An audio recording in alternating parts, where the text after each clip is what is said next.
Cold rations on a freezing night, hands too numb to strike a match, and somewhere beyond the dark, the enemy listened for any sound. In World War II, soldiers couldn't always risk a fire. One flicker of flame could draw gunfire, one thread of smoke could betray their position, yet they still had to eat, and they still had to fight on a full stomach. So they turned to methods the world has almost forgotten: boiling food without a pot, cooking meat in the heat of buried stones, using sealed cans as slow ovens, even harnessing the warmth of their own weapons and vehicles to prepare a meal. No flames, no smoke, no risk. These weren't recipes. They were lifelines, forged in the silence of war and sharpened by necessity. If the fire died tonight, would you still know how to eat tomorrow? Subscribe and reclaim the lost kitchen of the soldier. Number 1. Engine block heat meals. In the long campaigns of World War II, not every soldier fought from a trench. For the men assigned to vehicle units, supply convoys, armored divisions, mobile artillery, the engine was as constant a companion as their rifle. But an engine could do more than move them forward. In the absence of fire, it could cook their next meal. The method was straightforward but brilliant. A running engine generates a steady, even heat along its block and manifolds. Soldiers quickly learned that this warmth could be harnessed to prepare food, silently and without any risk of smoke or flame. It was a cooking trick hidden inside the very machines that carried them. First, the meal had to be prepared for the heat. Rations, whether canned beans, tinned meat, or improvised mixtures, were sealed tightly to prevent spills or contamination. In some units, foil or waxed paper, salvaged from supply packaging, was wrapped around the food to create a tight protective layer. When foil wasn't available, soldiers used multiple layers of clean cloth to insulate the meal. The food bundle was then secured against a hot surface of the engine, often on top of the manifold or tucked between the block and other metal components. In larger vehicles, where vibration could shake the food loose, it was tied down with wire straps or even lengths of salvaged cord. Once in place, the soldier only had to wait. The beauty of this method was its efficiency. A slow, steady drive over several hours could bring food to a steaming, ready-to-eat state. Even idling in place for long periods could warm a meal enough to make it palatable in freezing conditions. Best of all, there was no extra fuel used. The heat was a byproduct of travel or operational necessity. The taste wasn't gourmet. Meat cooked this way could be oily, bread could turn soft at the edges, and tins sometimes left a faint metallic flavor. But for men who had been eating cold rations for days, the difference was everything. A hot meal, even one with imperfections, restored energy and morale.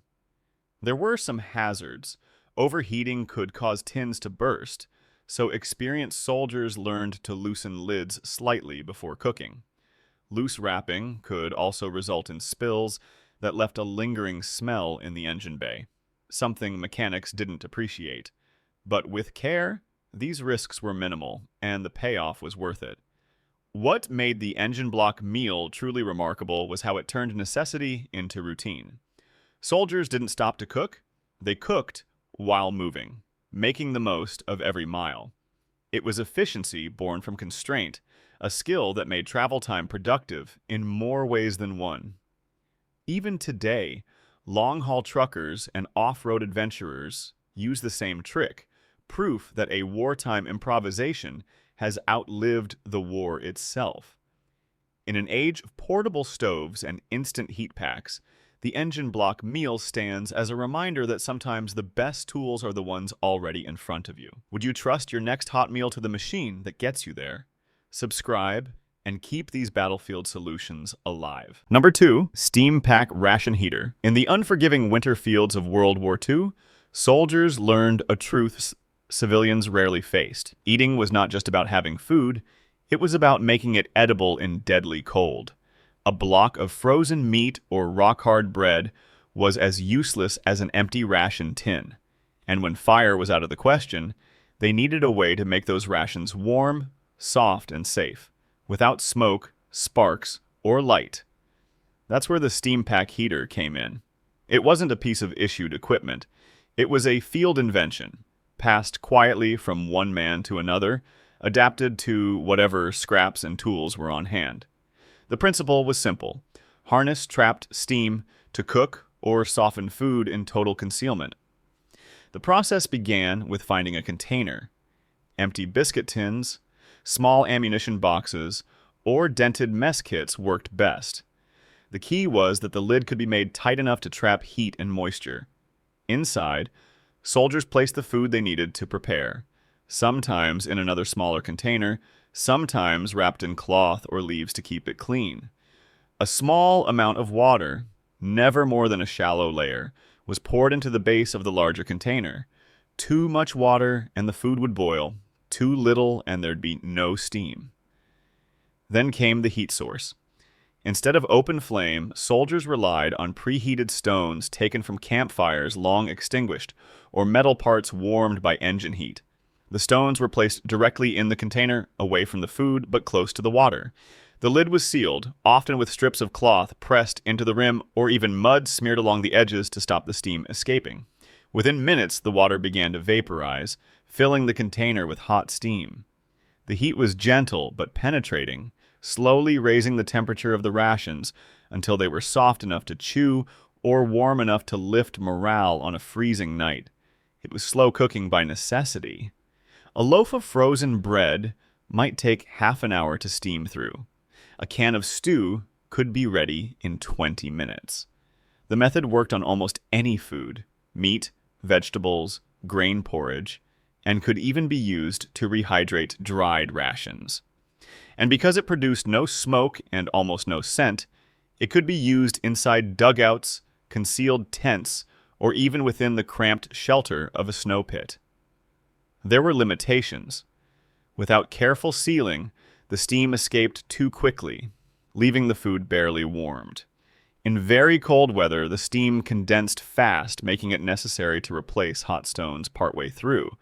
But for those who perfected the method, it became a dependable way to turn frozen supplies into something edible without revealing their position. The Steampack heater was also resource efficient. Stones could be reheated and reused. The water could be saved for drinking once cooled. The container doubled as storage or transport. In a war where nothing could be wasted, this adaptability mattered as much as the heat it produced. Modern campers and survivalists still use variations of this trick, from steaming food in sealed pouches over coals to using double pot setups on tiny fuel stoves. But for the soldiers of World War II, it was never about novelty. It was about survival.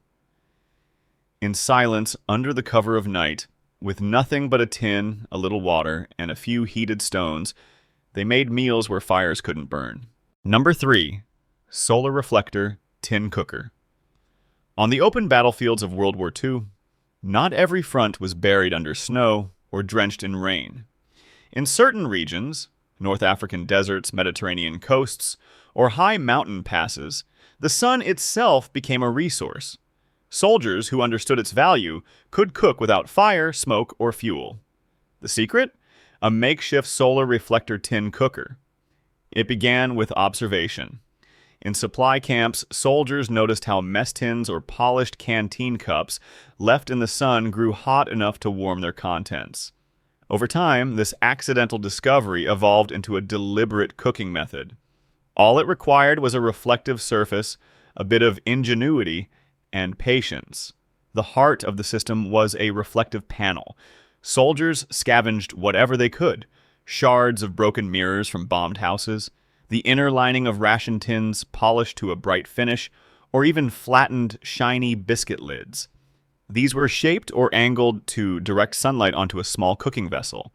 Some bent the metal into a shallow curve. Others simply positioned multiple panels around a can to focus light from different angles. The cooking vessel was usually a small tin or cup, often painted black or darkened with soot to absorb more heat. This wasn't for camouflage, but for efficiency. Dark surfaces convert sunlight into heat faster than shiny ones. The food was placed inside. sometimes with a bit of water to create steam for even cooking. Setting up the solar cooker was a matter of precision. Soldiers aimed it toward the sun, adjusting every so often as the light shifted.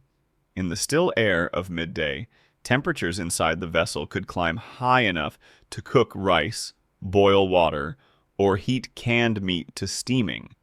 Even in cooler climates, the reflector could take the chill off rations or thaw frozen supplies without any risk of revealing smoke or flame.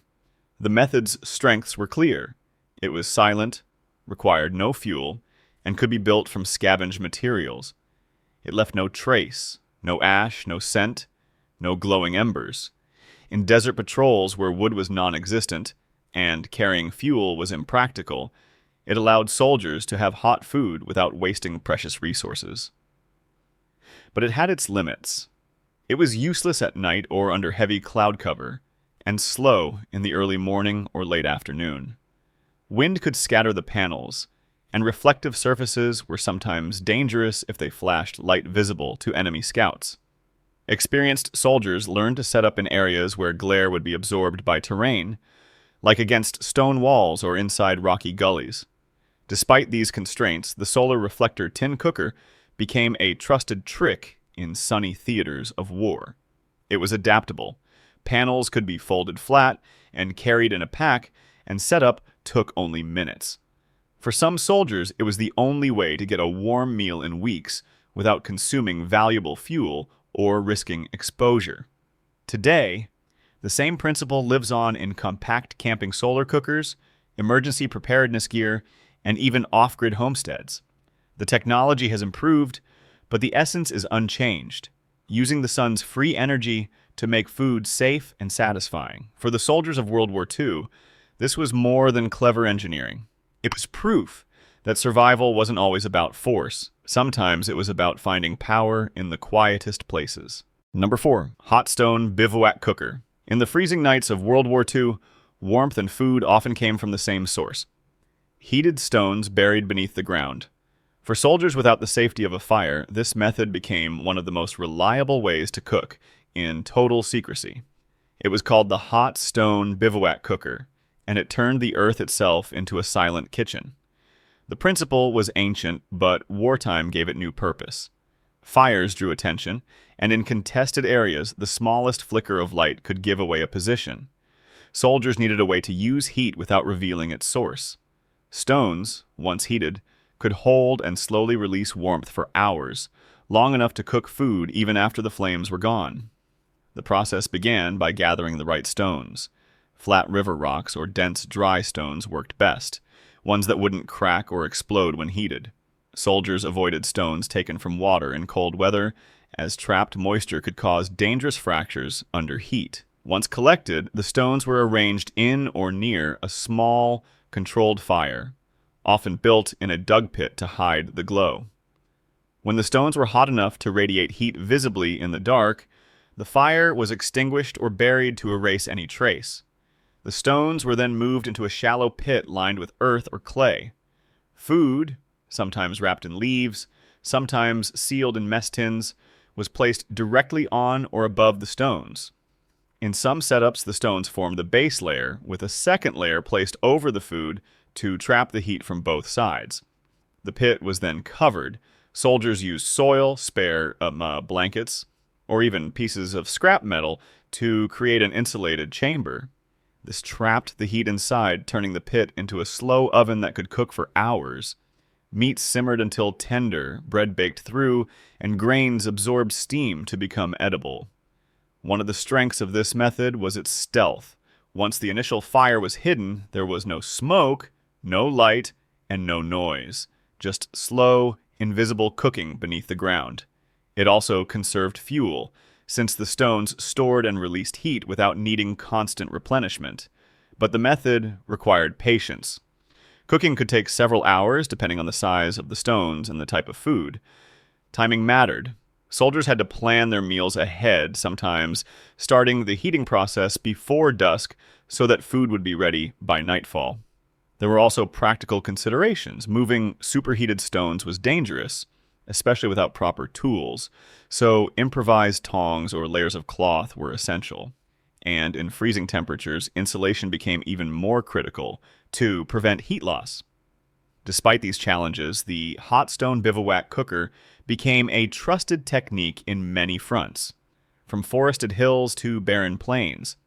It allowed soldiers to prepare nourishing meals without the risks of an open flame, while also providing a source of gentle heat for warming hands or thawing frozen gear. Today, the same principle is still used in off-grid living and survival training. Campers use heated stones to cook bread in buried ovens. Survivalists prepare entire meals in earth pits, and remote communities rely on stone heat storage when fuel is scarce. The method's endurance is a testament to its reliability. For the soldiers of World War II, it wasn't about culinary skill or comfort. It was about making hard rations edible, preserving strength, and staying unseen. The hot stone bivouac cooker didn't just prepare food, it kept men alive in silence. Number 5. Buried ember clay oven. In the scattered camps of World War II, where every plume of smoke could draw enemy eyes, soldiers found a way to hide an entire kitchen beneath their feet. It was called the buried ember clay oven, part earth shelter, and it allowed them to bake, roast, and steam food with almost no visible trace. The idea was both simple and ingenious. Instead of building a fire above ground, soldiers dug a pit, shaping it into a rounded chamber about the size of a large helmet. The walls were lined with clay, mud, or in some cases, wet soil, mixed with straw to hold form. This clay not only insulated the oven, but sealed the gaps where heat and smoke could escape. The fire was built inside the chamber, using small, dry fuel that burned hot but quick. Twigs, bark, and split branches worked best. Because the chamber was enclosed and the opening narrow, the light of the flames was almost invisible from more than a few meters away. The soldiers would let the fire burn down until only glowing embers remained. These embers were the heart of the system. Unlike open flames, they produced minimal smoke and gave off a steady, even heat that could last for hours. At this point, the food was prepared, sealed in mess tins wrapped in layers of leaves, or placed inside clay or metal containers. Meat, potatoes, bread dough, or root vegetables all responded well to this method. The food was placed directly above or alongside the embers inside the clay chamber. In some variations, soldiers pushed the embers to one side and placed the food on the other, using radiant heat to cook slowly. In others, they buried the food within the embers themselves for roasting. Once the food was positioned, the oven's mouth was sealed. Sometimes, this meant sliding a flat stone over the opening. Other times, it was packed shut with a clay plug. This not only trapped heat, but kept scent to a minimum, essential when cooking within range of patrols. The earth around the oven acted as insulation, holding the heat inside and turning the pit into a slow cooking chamber. Cooking times varied. Bread or small rations might be ready in under an hour. Large cuts of meat could take several. The patience this required was offset by the method's advantages: no visible fire, almost no smoke, and the ability to leave the oven unattended while it worked. There were risks, of course. If the clay walls were too thin, they could crack and collapse, ruining the food. If the embers weren't hot enough, the meal could be undercooked. And in wet weather, moisture in the soil could sap heat faster than expected. Skilled soldiers learned to preheat the oven for longer, check the clay for cracks, and position it in sheltered spots to avoid these issues. This method also doubled as a defensive measure. Once the food was removed, the oven could be broken down and filled in within minutes, erasing all signs of its existence. The next patrol might walk over the spot without ever knowing a meal had been cooked there. Even today, the buried ember clay oven survives in remote farming villages, desert nomad camps, and bushcraft circles. The materials are the same: earth, clay, and fire, and the principle remains unchanged. Contain the heat, control the air, and cook in silence. For the soldiers of World War II, this wasn't a luxury. It was a necessity born from the need to stay alive in hostile ground. Hidden beneath the soil, the buried ember clay oven turned a dangerous act, cooking, into a safe one, giving them the strength to face another day without revealing their position. If you had to make a meal without leaving a single trace, could you? Subscribe and keep this wartime knowledge from being buried forever. Number 6. Body heat ration, softening. In the brutal winters of World War II, some soldiers learned that survival depended on more than weapons or shelter. It depended on the ability to turn frozen, inedible rations into something they could actually chew. And when there was no fire, no stove, and no safe source of heat, the only option left was the warmth of their own bodies. It wasn't pleasant, and it wasn't fast, but body heat ration softening kept men going when all else failed. Frozen bread could be as hard as stone, tinned meat could lock into a solid block, and chocolate could shatter like glass. Eating them as they were wasn't just uncomfortable, it could damage teeth or make digestion difficult in already weakened bodies. The solution was to thaw them using the only reliable portable heat source they had, themselves. The method varied depending on the food and the conditions. The simplest way was to slip the ration under the outer layers of clothing, tucked inside a coat, against the chest, or under the arm. This was slow, taking anywhere from 20 minutes to over an hour, but it worked without tools, fuel, or risk of revealing position. Pockets close to the thigh, where movement and warmth could speed up softening. In extreme cold, the best results came from placing rations inside sleeping bags or wrapping them in spare cloth and holding them between the legs or under the armpits while resting. It wasn't without discomfort. Cold rations against bare skin could feel almost painful at first, and in wet conditions, condensation could make packaging damp. This is why experienced soldiers wrapped rations in cloth or paper to absorb moisture before placing them under clothing. Body heat softening had clear advantages. It was completely silent, left no trace, and could be done on the move. Soldiers could thaw food during long marches, turning an hour of travel into meal preparation time.